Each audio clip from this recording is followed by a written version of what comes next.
What is going on, guys? Welcome back to the Leave It to the Judges MMA show. Good. Boys, we have a short video for you guys today. We're just going to be recapping yesterday's card, Vera versus Sandhagen. And first of all, you guys were totally right. The fight played out exactly how you guys called it. So props to you guys. Shitter card for sure. Like let's just get that out there. Like most of these fights do not need to be talked about in my opinion, but What would you rank this card? Out of 10? out of 10, I would give it. I'll give it a four, three. a 4, 3, like Yeah, I was thinking four maybe, but in that area, generous 4. yeah. What would you consider a 10 out of 10 UFC card, though? I'm just curious. Bigger names than this. Like UFC Ranked 217. names, yeah.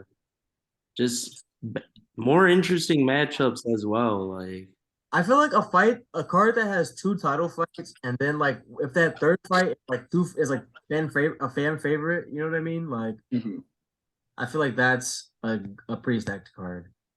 Okay. A card where like either ranked or fan favorites are on the undercard because that's how stacked the card is. That's how I know like it's a card, you know what I mean? Yeah, we kind of talked about this in the last video, but like this is the consequences as fans that we get for having a card basically every week. Like, sure, the main events on paper look fire, but these undercards are bound to be ass sometimes. And I'm okay with that, man. Give me all the fighting I can take, you know what I mean? Like Okay. So you okay. I All right, love so what do you guys want to talk about first? I love the saturation. you Should we want talk to about first? We can start with go this. down? We can start with this Macy Barber and Andrea Lee fight. Let's get into it. I'm just gonna start off the bat by saying like might have been a robbery. Like I'm just gonna call it how I see it. Like, and I bet on Macy Barber. I could not be happier when they read the scorecards, but like that is not what I saw. Like, didn't one judge have it 30-27? Like, Yeah. like when I heard that, I was like, oh, for sure it's Andrea Lee. And like, Yeah. I'm not gonna lie. I also bet on Barber, and I totally thought Lee won the fight. So it is what it is, I guess. Yeah. I would give Macy. dejected. Yeah, I would give Macy the first round because I think Lee, she won the fight, but I think she lost it to the judges by not doing enough when she was on top. Like she was kind of just holding her there. Like, and control time matters a lot, but I think that's why she lost the fight. But Yeah. I think that in my mind, I probably would have scored it 29-28 for Lee. that's fair. Giving Macy the first round because I mean she had her arm back. That was the weirdest thing I think I've ever seen. Like That was I was really wrong. weird. I was like, what? seen that. I was thinking like, what is she doing? Like, what is she trying to set up from here? And then like once she got that arm, like, His elbowing. oh, So I'm like, and I've definitely seen fighters win rounds by doing more off their back. So I probably would have given that to Barber. The rest of the rounds, I mean, she was winning the second and then kind of lost it when she got taken down and whatnot. And then the third, I don't know if did she tire out to you a little as well? Lee? No, Barber. At least not on too the much feet. to be honest. Really? Not too much.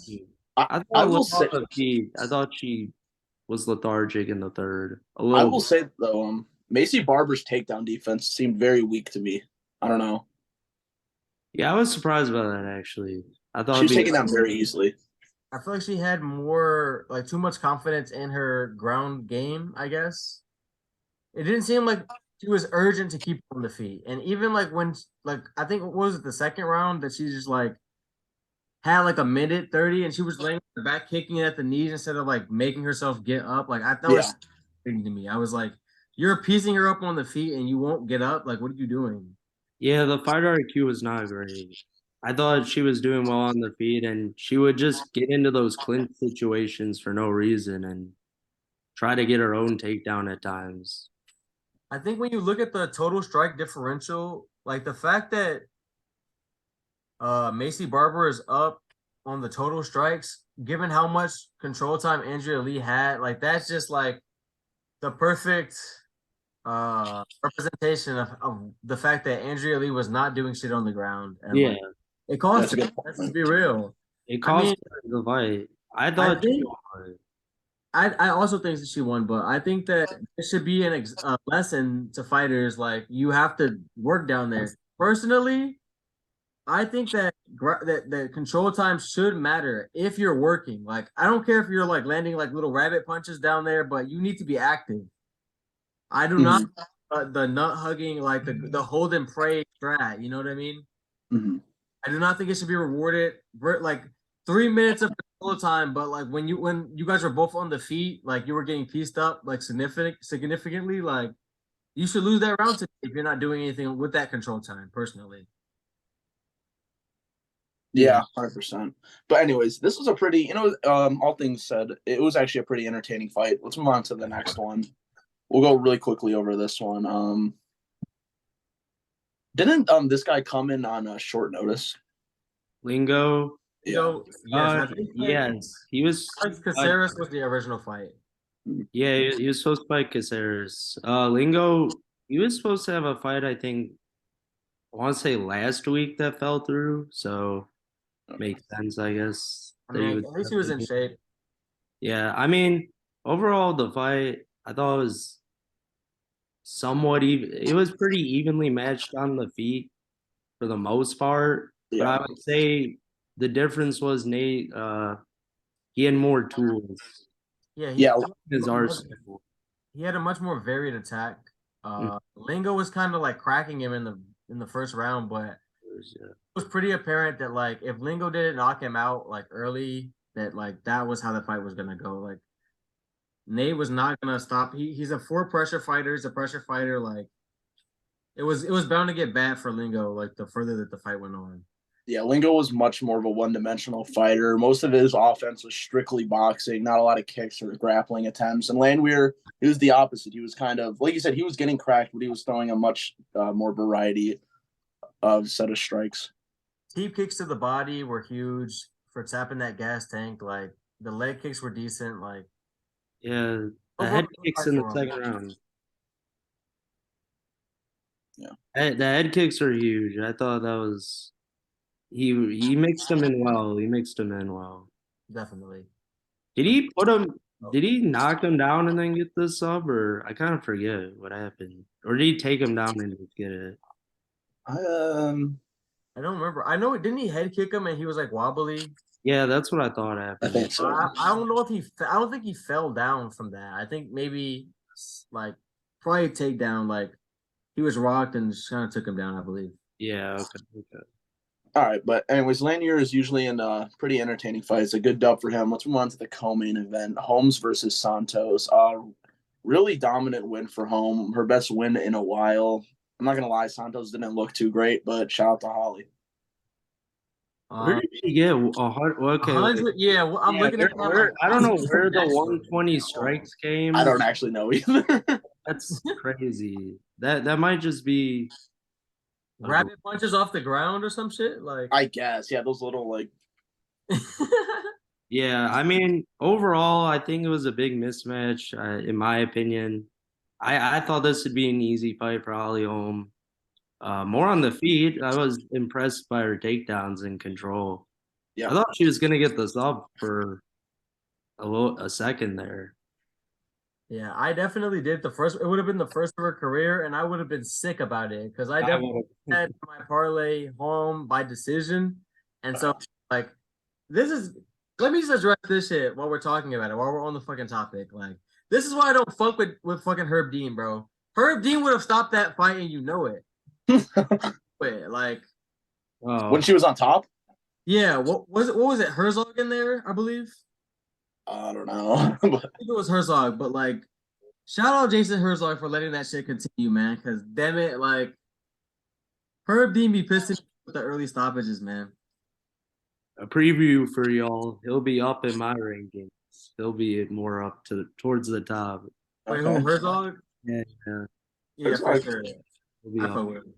I would say Holly Holm, like, hey, at 41, still doing the damn thing, continues to evolve. I'll give her that credit. Like, continues to evolve. Her grappling has come very far. Um, And yeah, like I don't know how much further she can push it because she's already 41, but like she seems like she's a lifer with this shit, like a lifelong martial artist. She's not gonna fall off. She clearly trains her ass off. Always comes up with an amazing physique. So like much Yeah. respect to Holly, man. Legend, living legend right now. Yeah, shout out to Holly. Maybe she can crawl her way back to one more title shot. But like you said, time's ticking. She is 41. That's true. I will say though, mixing him the takedowns, I think, is a smart strat for like an older fighter because like especially if they're not taking damage. Like she just did not take any damage last night. Especially considering the fact that like she looks like an absolute like jacked freak every time she's Yeah. like So like She's ripped. so she has a chance to fight for a few more years for sure, I think. definitely. All right. Let's move on to the main event of the evening. Definitely a super anticipated fight. Didn't really live up to the hype, in my opinion, but that's not Corey's fault, really. Cheeto, oh my God, took the slow starter stereotype to another level. He really didn't get it going at all, to be honest. But let's talk about the fight itself. What did you guys think about what went down in the cage? Hey, I'll start first because this is my boy right here. Exactly what I expected. I expected the movement. Um, I expected the movement. I expected the unexpected strikes. I expected more kicks from him. I just expected him to be more busy in the fight, and that's what I thought would get him the win, which Do you happened. expect the takedowns? No, I didn't. I mean, from the last fight, he was showing more of that game, and I do believe that's how Cheeto's been beaten in the past, mainly through takedowns and getting held there. But I kind of was surprised because Cheeto is pretty good off his back, and he has a good amount of submissions on his resume. So I didn't think Sandhagen would take it down there, but it was smart. Worked well. He got about how much minutes? No, it doesn't say, but he got a lot of controlled time in the first two. I mean, easily banked the first two, and after that, it was kind of like Cheeto needed to do a lot of big things for him to be able to come back after the first two. And Yeah. I just felt like after the first two was over, Yeah. that's just how I felt. We'll talk more about the judging in a little, but X, what did you think about what happened in the cage? Um, I mean, great win for Sandhagen. It played out not exactly how I anticipated. I thought it would be more competitive after the first couple rounds. Cheeto never seemed to kick it into gear, honestly. He kind of froze, honestly, like from my perspective. Was he have 73 strikes? Like I didn't even see that. Like I didn't see him land. I didn't see him throw 177 strikes in the whole fight, to be honest with Yeah, it's kind of true, to be honest. I was expecting a lot more from Cheeto, honestly. I feel kind of stupid for picking him in hindsight, but you. I don't know, man. He just couldn't get anything off. To be fair, though, Corey looked amazing, man. He looked so good on the feet, and I didn't expect those takedowns. It was really well, and like even later in the fight, Vera was stuffing the takedowns, but it was too late at that point. He was getting pieced on the feet. I think that Um, from what I saw, like Cheeto probably didn't expect those takedowns either. He probably thought it was a 5 round stand up war, and like Corey said, this is mixed martial arts, man. Like if you guys heard his post fight interview, he was talking about how all fight week, Cheeto kept saying, like I want it more than him, so like I'm gonna win. And he's just like, that's not how it works at the top level. Like eventually you're gonna meet guys who want it equally as much as you. And at that point, it's about your skill and your training, your evolution. And it's like he didn't really show that. So you can't out the top guys. I will say that. yeah, overall dominant performance by Corey Sandhagen. Honestly, you can make an argument he won all 5 rounds. But really quickly, before we talk about what's next for both fighters, let's talk about the judging, the scoring. So basically, it was a split decision win. Obviously, shouldn't have been split. One judge gave Vera rounds 3, 4, and 5, and Atrocious. gave the fight to him. Atrocious. Yeah. Atrocious, terrible. It's bad. Apparently this dude has worked about or has four decisions on his like record. So he's like very inexperienced. Oh, okay. And why would he be? And why would he be chosen to be the goddamn main? And that's the Texas fighter commission or whatever it's called. That's their fault. That's their fault. Atrocious. It's terrible. Can we get some former fighters as judges, please? Like, I don't know. And they might be judging. Well, I guess if it's not their friends, I mean, a lot of fighters are friends. That might be a liar. I just don't understand what these people are watching. It doesn't make sense to me. No, I mean to give Cheeto that dub at all is crazy. Like, how did he win 3 rounds? Not even close. Especially in 3 of the rounds he got taken down in. Yeah, you can argue maybe he won. I think it was round 3, maybe. But 3 was the only one I think I gave him. Yeah, like even when he wasn't getting taken down, he was clearly getting outworked and outlanded on the feet. Like it wasn't really close. It wasn't.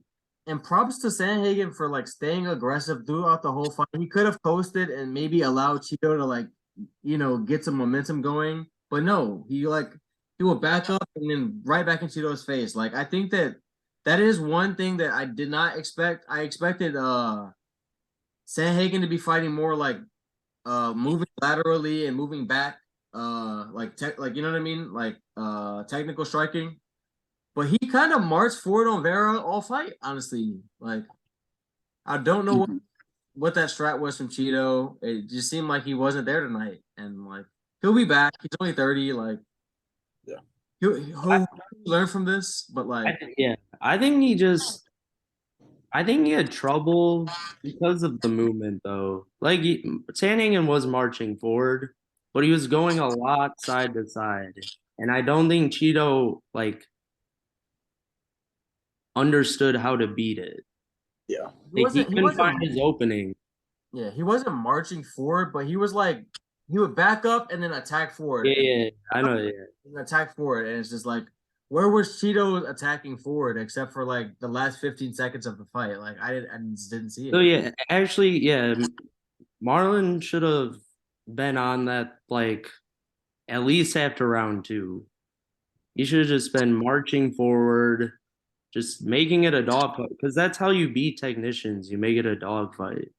You have to. All right. So before we wrap up the video, let's discuss what's next for each of the fighters. Let's start with the loser. Start with Cheeto. What's next for him? I'm trying to. Let me pull up the rankings. Let's look at the rankings here. I think. Yeah, Petr Yan. I was gonna say that'd be a good fight, kind of to see who's still in top 5 material and who's gonna drop out of it. I think that'd be a great fight. Yeah, because like everyone else, I mean, is kind of too low. Maybe is Giannis fighting on 87, right? Yeah. Maybe if Giannis beats Font, maybe you can make that fight. You could do Song Yadong. Yeah, Song Yadong probably needs to get a win. Like he just came off a loss. They'll probably give him Ricky Simone, I guess. I don't know. Umar's pretty good. I don't know if they would fast track him that much, but he's pretty good. So they might give Cheeto that fight, honestly.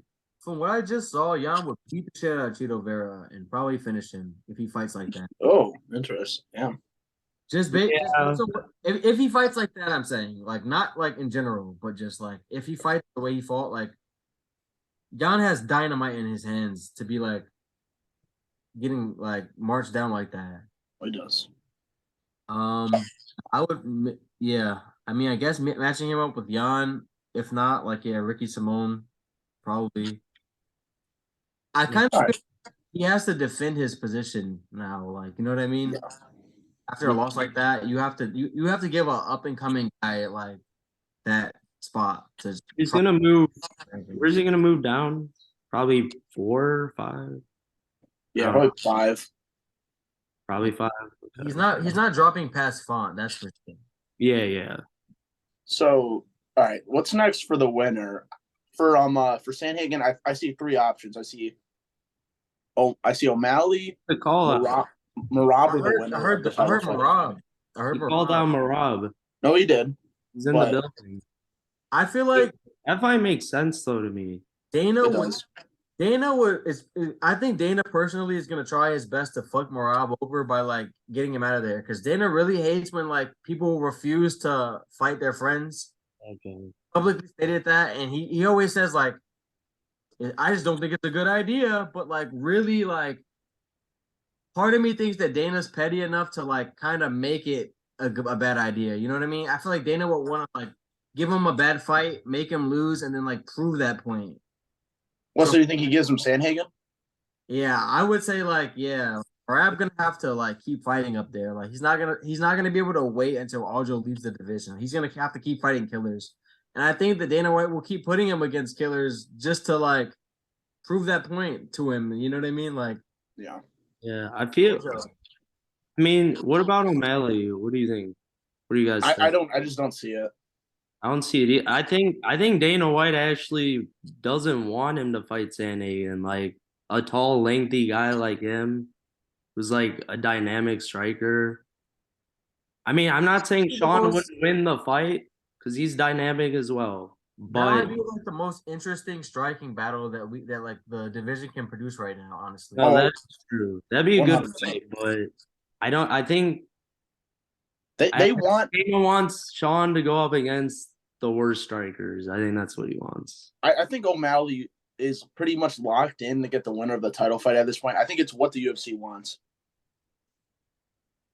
personally. So, Clark, how do you think your boy Corey would do against Marab in a 5-rounder? Mm. From what I just saw against Peter Yan, it might be tough, but it's the same kind of game.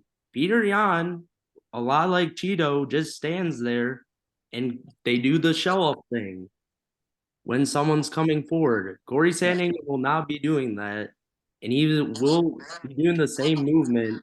So he's not going to be a stationary target for Marab to go after. Like, there's no way I see him attempting 49 takedowns against Sandhagen's He'll movement. fuck around and catch a knee to the face if he does that shit, honestly. Or Exactly, yeah. I think he has to be super worried about the knees, if anything. Like, and his uppercuts, man. yeah, he has to go in at angle. Like, if I'd have to pick one of the two in a 5-round fight, I would probably take Marab. Yeah, I Even would though too. Sandhagen's my boy, but it's That's tough. It's tough to say who would win that because I think Sandhagen's movement is just more different than any fighter in this division right now. Unfortunately, I just need Aljo out the division, bro. Like, go to 45, like, fucking. I don't want to say I need to lose the belt because, like, I rock with Aljo, you know what I mean? Like, but it's just like, I don't want to say he's holding up the division because he's not, but it's just like, I do not feel like he's the best fighter in the division. And I feel like, I agree. Man, I think Aljo gets fucked up at featherweight, to be honest, though. Yeah, I don't think he would do well up there. He gets mauled by that top 5, probably. But yeah, put him against Brian Ortega, man. Fuck it. Let Ortega some. I think Ortega would sleep him, bro, on the feet, honestly. He would knock him out. I think he would have trouble against the whole top 5. Like Holloway, I'm taking Yair, Holloway, Ortega, Arnold Allen, maybe Josh Emmett because Emmett's not a really diverse striker. But I don't think Aljo can take Emmett down. I don't know. Well, I mean, Josh Emmett has a lot of power though, so and I've seen Aljo get knocked out before. I've seen Aljo get knocked out by an illegal knee. Fuck you mean? Oh yeah. All right, though, guys. Anything else you want to talk about this card? No, I think that's good for this video. All right. Thank you guys so much for watching again. Thanks for viewing this short video. Make sure to like and subscribe. Look out for the TikTok. We're going to have that coming out soon. We got more unique content on the way. Peace out, guys. We love you. Appreciate it, y'all. Appreciate it.